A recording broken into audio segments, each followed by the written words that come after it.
주님, 정직한 영을 새롭게 하소서.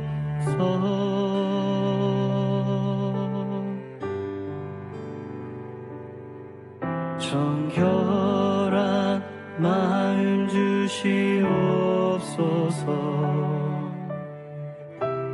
오 주님, 정직한 영을 새롭게 하소서.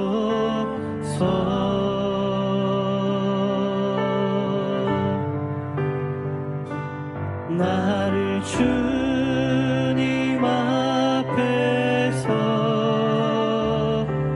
멀리 하지 마시고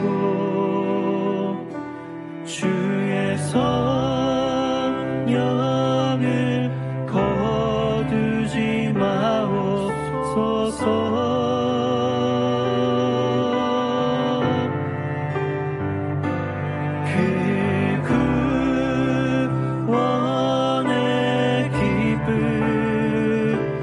다시 회복시키시고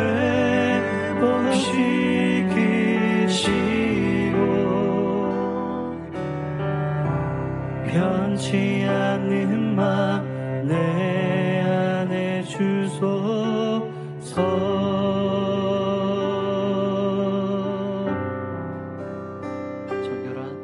정결한 마음 주시옵소서.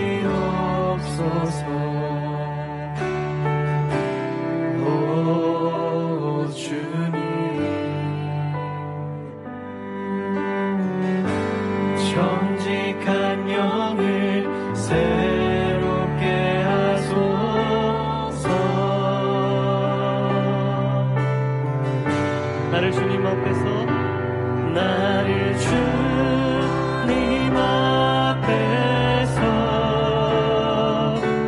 멀리 하지 마시고 주의 성령을 거두지 마옵소서.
찬양.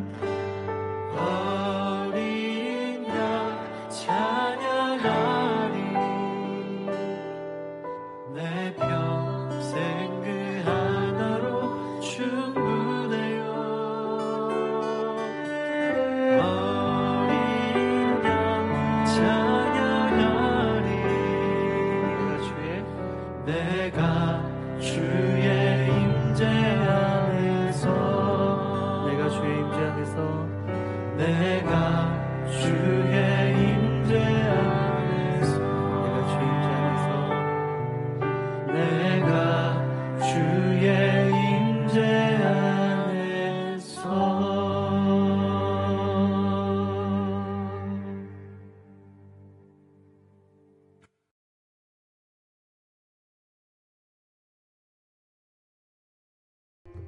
여호와의 말씀이 내게 임하여 이르시되 인자야 이스라엘 족속이 내게 찌꺼기가 되었나니 곧 풀무 불 가운데 있는 노시나 주석이나 쇠나 나비며 은의 찌꺼기로다. 그러므로 주 여호와께서 이와 같이 말씀하셨느니라.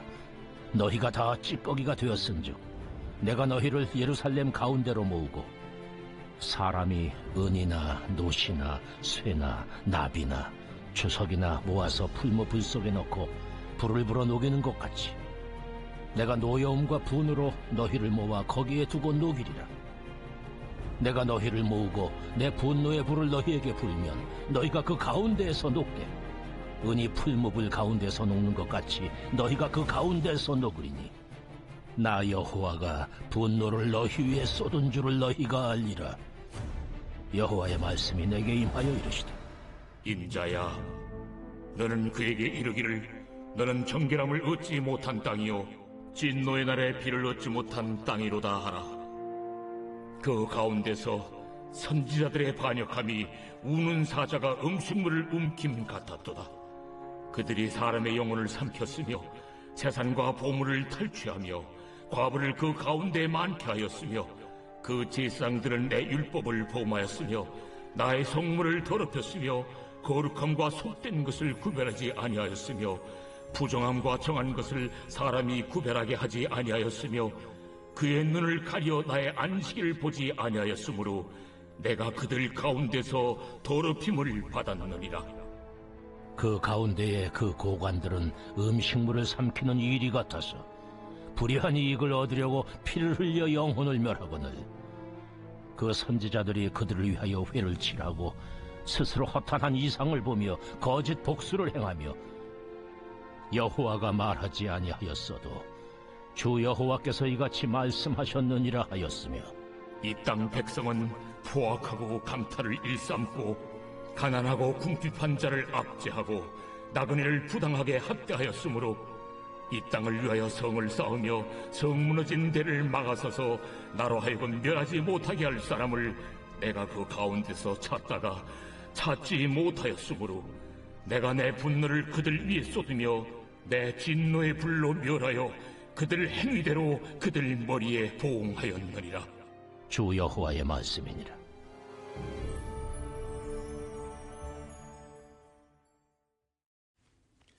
할렐루야. 오늘은 우리가 에스겔 22장 17절부터 31절에 있는 말씀을 같이 한번 보도록 하겠습니다.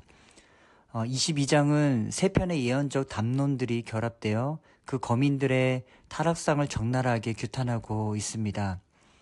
세 편의 예언적 담론을 보면 22장 1절과 17절, 23절에 기록된 것처럼 세 부분으로 나뉘어질 수 있음을 알 수 있습니다. 16절과 22절에 보시면 나를 여호와인 줄 알리라. 나 여호와가 분노를 너희 위에 쏟은 줄을 너희가 알리라 라는 말씀으로 첫째와 둘째 단락을 끝내고 있습니다. 셋째 단락은 전체를 요약하면서 가장 중대한 범죄를 저지른 사람들과 그에 대해 책임을 질 사람들을 말씀하고 있는데요. 먼저 22장 1절에서부터 16절까지 어제의 내용이지만 우리가 먼저 한번 이 첫 번째 예언의 담화를 한번 보기를 원합니다. 첫 번째 예언의 담화는 하나님의 최후의 판결에 대한 근거 제시를 적나라하게 보여주고 있는 건데요. 이 고소의 내용을 보면 크게 두 가지로 알 수가 있습니다. 하나는 정치적이고 사회적인 범죄, 그것을 성경에서는 피 흘림이라고 묘사를 했고요. 다른 하나는 우상숭배라는 것입니다. 바로 이 두 가지 큰 핵심 범죄 안에서 관리의 부패나 부모 학대, 나그네와 고아와 과부의 착취, 안식일을 범하거나 우상숭배 음식을 먹거나 근친상관 등과 같은 죄악을 범했다고 하나님은 12절까지 길게 열거하기 시작하신 것입니다. 그래서 하나님은 결국 그들의 죄가 너무 쌓여 심판을 선언하고 계신 것이고요. 예루살렘이 처절하게 무너진 영적 상태라는 것을 우리는 알 수 있지 않습니까? 그렇다면 이러한 일이 일어나는 근거는 어디에 있었을까요? 이는 로마서 1장에 기록한 사도 바울의 고백처럼 하나님이 정하신 상식을 방식으로 만들어 버렸기 때문이지 않을까 생각을 합니다. 무엇입니까? 로마서 1장 18절과 32절에 기록한 대로 썩지 않는 하나님의 영광을 썩을 것과 바꿔 썩을 것을 영원하다고 믿고 있었던 어리석음이라는 것입니다. 하나님의 하나님 되심을 잊어버리고 하나님의 존재 자체를 아예 인지하지 못했던 그들의 우둔함, 어느 순간부터 하나님의 음성과 하나님의 언약과 하나님의 율법을 잊어버리고 자신과 전혀 관계없는 허공에 떠노는 메아리처럼 그렇게 여겨왔던 것 아닐까요? 점점 죄에 대해서 민감하지가 않고 둔감해지니까 이 죄에 대한 익숙함이 몸에 배어지게 된 현상이 아닌가 생각을 합니다. 죄가 바로 그런 것이죠. 한번 해보고 나니 아무 일이 없다고 느껴지니까 다음에 또 한 번 하게 되고요. 한 번이 두 번이 되고 두 번이 세 번이 되고 세 번이 네 번이 되면서 점차 죄를 가벼이 여기며 죄에 대해 둔감해지기 시작합니다. 지금 하나님이 여기서 말씀하셨던 것은 그들의 죄악이 일회적으로 이루어진 게 아니라 지속적인 착취와 점차적으로 습관화된 것임을 제시하고 계신 것입니다. 18세기 미국을 대표하는 청교도 신학자이자 목회자이자 철학자인 조나단 에드워즈를 보면 얼마나 그가 죄와의 싸움을 해왔는지 그의 생애 기록을 보면 자세히 알 수가 있는데요. 조나단 에드워즈의 점검이라는 책을 보면 그가 그동안 설교했던 내용이나 저술, 나름대로 신앙을 지켜가기 위해 그 작성한 신앙 결심문 70가지들을 바탕으로 자신의 신앙을 점검하면서 무엇보다 죄를 어떻게 자각하고 회개해야 할지 이런 자기만의 몸부림이 고스란히 담겨져 있는 책입니다. 그런데 거기에 보시면 우리가 죄를 깨닫지 못하는 원인으로 그가 손꼽는 것이 있습니다. 그것이 무엇이냐 하면 죄의 기만적인 본성, 사탄의 끊임없는 유혹, 죄의 습관화, 그리고 그리스도인으로서의 의무를 망각하는 태도. 그 중에서 죄를 깨닫지 못하는 가장 큰 원인을 뽑는다면 죄의 습관화라는 것입니다. 다시 말하면 죄에 대해서 익숙한 태도를 이야기를 한다는 것입니다. 그러면서 그런 익숙함을 깨기 위해 자기 안에 어떤 실질적인 질문을 했냐 하면 다음과 같은 질문을 합니다. 예를 들면 주일 성수와 관련해서는 주일을 거룩하게 지키기 위해 나는 과연 어떤 노력을 기울이고 있는가? 주일 예배 시간에 집중하고는 있는가? 시간을 낭비하고 있지는 않는가? 교회 예배와 관련해서 내 마음에 거룩한 의식과 찬양의 소홀함이 없었는가? 얼마나 구체적이었냐 하면은요, 자기 점검표를 만들어서 실질적인 질문들을 제공을 합니다. 그리고 그 질문에 대해 하나씩 체크하며 하나님 앞에 하나님과의 관계에 소홀하지 않는 그런 모습을 볼 수가 있는데요. 또 다른 한 사람이 또 한 명 더 있음을 보게 됩니다. 빙점을 쓴 미우라 아야코라는 크리스천 소설가가 있습니다. 77년의 삶을 살다 주님 품으로 가신 분인데요. 그녀는 문학을 통해 복음 전도의 가능성을 보여준 대표적인 작가입니다. 근데 사실 그녀는 폐결핵과 척추 카리에스로 13년 동안 사경을 헤매셨던 분이셨습니다. 그녀는 자신의 몸을 병집이라고 할 만큼 병으로 시달리신 분이셨어요. 그녀의 자서전인 길은 여기에라는 책에 보면 고난에 관한 쓴 글이 있습니다. 이런 글이 있어요. 아프지 않으면 드리지 못할 기도가 있다. 아프지 않으면 믿지 못할 기적이 있다. 아프지 않으면 접근하지 못할 성소가 있다. 아프지 않으면 우러러 뵙지 못할 성인이 있다. 아프지 않으면 나는 인간일 수조차 없다. 라고 하는 글이 있습니다. 그의 생애의 아픔이 극에 달했지만 그 아픔을 통해 하나님을 만나는 통로가 되었다는 그녀의 고백을 볼 수 있습니다. 그런데 이런 책이 나온 이후에 그녀가 인터뷰한 내용을 오래전에 한번 본 적이 있었습니다. 그녀의 인터뷰에서 이런 이야기를 합니다. 지금껏 인생 중에서 가장 나를 두렵게 만들었던 것이 있다면 그것은 무엇입니까? 라는 질문을 했을 때 그녀의 답은 다음과 같았습니다. 자기는 평생 병으로 고생했기에 죽음도 마음으로 받아들였기에 두렵지 않았습니다. 다만 제가 가장 두려운 것이 있다면 그것은 익숙해지는 것입니다. 라고 이야기를 합니다. 그녀에게 가장 두려웠던 것이 익숙함이었다라고 합니다. 익숙한 것을 바꾼다는 것이 쉽지 않기 때문이라는 것을 알았던 것 같아요. 지금 하나님 앞에 서 있는 이스라엘 백성도 바로 그런 것입니다. 죄를 짓는 것을 두려워하지 않고요. 이제는 어느 순간부터 죄가 쌓여서 죄가 익숙해져 버린 이스라엘 백성이 바로 지금 이들의 모습인 것입니다.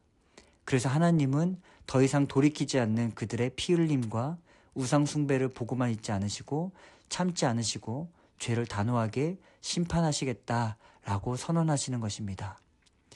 자, 그러면 두 번째 예언자의 이 담화는 바로 오늘 본문의 시작인데요.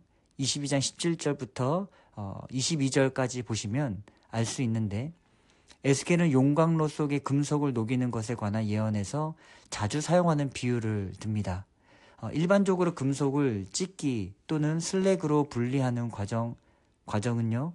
이사야서에서 바로 이제 정화와 정련에 대한 비유로 보통 사용하고 있다면 여기 에스겔이 비유한 용광로는 순수한 것, 어떤 정화, 정련의 개념이 아니라 아무것도 남는 것이 없음을 의미합니다.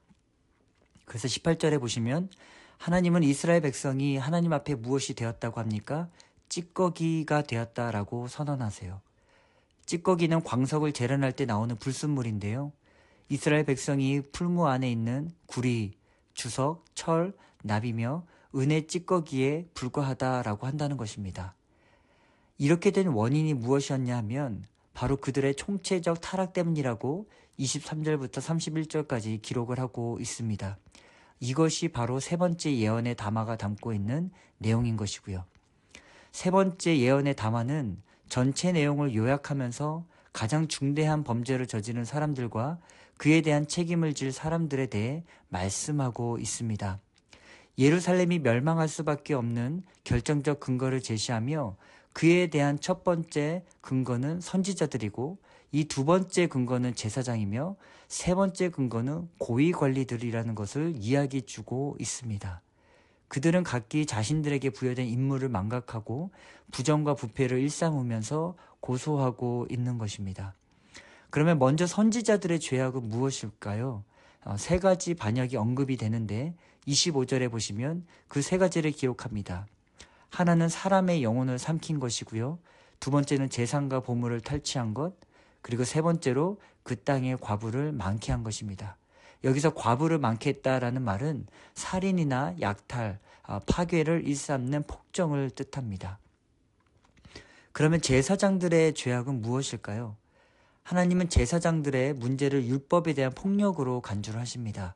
26절에 보시면 그 제사장들은 내 율법을 범하였으며, 여기서 범하다라는 것은 폭력을 행한다라는 말로 짓밟았다라는 것을 이야기를 합니다. 그리고 그 뒤에 이어서 나의 성물을 더럽혔으며 거룩함과 속된 것을 구별하지 아니하였으며 그의 눈을 기리어 나의 안식을 보지 아니하였으므로 라고 한 뒤에 그 뒤에 뭐라고 하시냐면 내가 더럽힘을 받았다라고 하십니다. 지금 제사장은 언약 백성의 정체성을 수호하는 의무를 감당해야 하는데 그 역할을 모두 다 외면했다라는 것입니다. 그러한 행위로 인하여 하나님의 본질이 손상되었다라고 하시는 것이고요. 마지막으로 고위 관리들의 타락은 무엇입니까? 27절에 그들은 먹이를 찢는 이리처럼 불의한 이익을 위해 피를 흘리고 영혼을 멸하는 행위를 서슴지 않았다라고 합니다. 힘과 권력을 남용하여 억울한 이들을 폭압으로 다스렸다라는 것입니다. 종교 지도자들이 이렇게 행하고 있으니 그렇다면 백성들은 과연 어떻겠냐라는 것입니다. 29절에 보시면 이 땅 백성은 포악하고 강탈을 일삼고 가난하고 궁핍한 자를 압제하고 나그네를 부당하게 학대하였으므로 윗물이 맑아야 아랫물이 맑기 마련인데 종교 지도자들이 이렇게 행하고 있으니 백성들도 똑같이 죄를 범하게 되었다라는 것입니다. 그런데요, 더 가슴 아픈 하나님의 외침이 그 다음 구절에 있음을 보게 됩니다. 그 다음 구절 보시면 이 땅을 위하여 성을 쌓으며 성 무너진 데를 막아서서 나로 하여금 멸하지 못하게 할 사람을 내가 그 가운데서 찾다가 찾지 못하였으므로. 앞에서 하나님은 종교 지도자들의 타락에 대한 진노를 보시면서도 가슴 아파하셨지만 하나님의 마음을 더 가슴 아프게 만든 것이 무엇입니까? 그 수많은 나의 자녀들 중에 나를 찾는 이가 아무도 없다는 것에 대한 하나님의 울부짖음과 외침이라는 것입니다. 하나님의 면전으로 가서 하나님 죄송합니다. 주님 제가 잘못했습니다. 주님 그들의 죄가 우리의 죄입니다. 하나님 앞에 나아가서 가슴을 찢으며 마음을 쏟아야 하는데 그런 자 한 명이 없다는 것에 대해서 하나님이 탄식하고 계신다는 거예요. 여러분, 신앙생활은 다른 것이 아닙니다. 신앙은 하나님의 마음이 어떤 마음이신지 그분의 마음을 헤아릴 줄 아는 것, 이것이 성도된 신자의 모습 아니겠습니까? 자녀를 키우면서 느끼는 것이 우리는 다 있지 않습니까? 그것은 자녀가 부모의 마음을 헤아려 주는 것, 그것이면 충분하다는 것 같습니다. 그런데 신앙도 다르지 않더라고요. 뭔가 어떤 일을 해서 자꾸만 조건과 자격을 갖춰서 하나님 앞에 하나님, 제가 주님 위해 이만큼 했습니다. 제가 주님 위해 이런 열심을 다했습니다. 라는 하는 것도 좋지만 그것보다도 주님, 지금 주님의 마음이 어떤지 제가 알고 싶습니다. 주의 마음과 제 마음이 하나가 되어 주님의 뜻을 이루기를 원합니다. 라고 해야 그것이 성도인 것이죠. 그것이 바로 주님과의 친밀한 관계에 있는 자들의 모습 아니겠습니까? 이 찬양도 있지 않습니까? 아버지 당신의 마음이 있는 곳에 나의 눈물이 고이길 원해요. 아버지 당신의 눈물이 고인 곳에 나의 눈물이 고이길 원해요. 아버지 당신이 바라보는 영혼에게 나의 두 눈이 향하길 원해요. 아버지 당신이 울고 있는 어두운 땅에 나의 두 발이 향하길 원해요. 오늘 하루도요, 우리가 삶을 살아갈 때 바로 그러한 자가 되면 어떨까요? 주님이 찾으시는 그 한 사람, 주님의 마음을 헤아릴 줄 아는 자, 어떤 조건과 자격을 내세우며 주 앞에 나아가는 자가 아니라 아버지 마음이 있는 곳에 제 마음이 있기를 원합니다. 이 아버지가 바라보시며 울고 있는 어두운 땅에 나의 두 발이 향하길 원합니다. 라고 하나님을 향해 그 마음을 다시 들을 수 있는 그 한 사람, 그 한 사람이 바로 저와 여러분이 되길 예수 그리스도 이름으로 축원드리겠습니다. 우리 귀한 시간에 말씀을 기억하면서 함께 기도하기를 원합니다. 죄에 대한 습관화, 죄에 대한 익숙함으로 살아온 우리의 모습은 있지 않은지 한번 되돌아보기를 원합니다. 나아가 하나님의 마음을 헤아릴 줄 아는 그런 한 사람이 내가 되게 해달라고 우리 같이 한번 기도하며 나아갑시다.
두 번째로 우리가 같이 한번 기도하실 때는 한국과 미국, 이 불안한 경제와 여전히 이루어지는 이 전쟁으로 어려움을 겪는 이들의 삶 속에 하나님이 도우심이 함께 해달라고 우리 같이 열방을 위해서 기도하길 원합니다.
마지막 세 번째로 우리가 교회를 위하고 같이 기도합시다.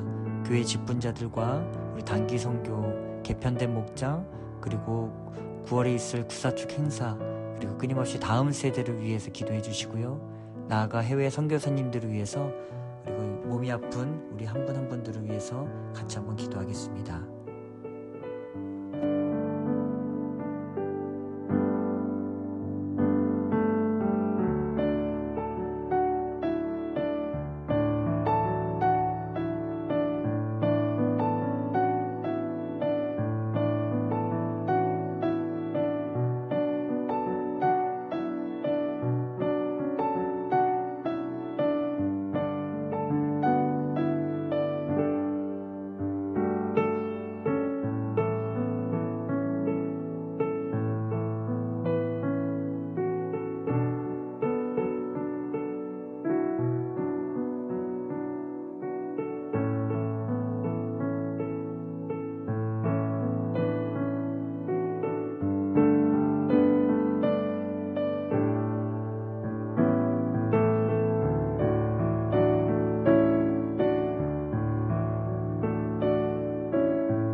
주기도문으로 마치겠습니다.